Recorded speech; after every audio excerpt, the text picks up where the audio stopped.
Amici di Calcio Napoli 24, rieccoci nel nostro viaggio attorno a tutti i quartieri della città. Siamo qui di fronte ad una invenzione ironica e geniale da parte dei tifosi azzurri. Siamo nel quartiere delle Case Nuove, quindi dietro la zona di Via Marina, e c'è qui di fatto il cimitero, ovviamente ironico, di tutte le squadre della Serie A che hanno perso quest'anno contro il Napoli e che quindi hanno lasciato campo libero agli azzurri per lo scudetto. C'è proprio una bara con tutte le sciarpe di alcune squadre e poi tutte le croci con gli stemmi di ogni squadra, anche i cerini e i lumini appunto, e poi lì in fondo lo vedete, lo striscione per l'Italia intera, un dolore atroce.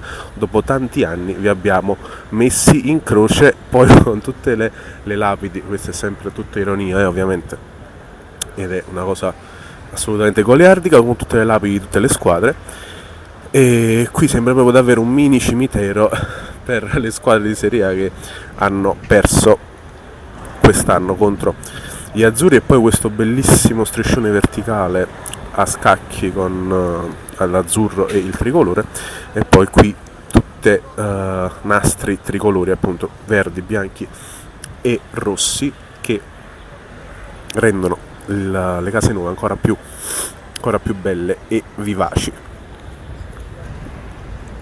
Qui invece, sempre alle Case Nuove, altri striscioni, altre bandiere e altre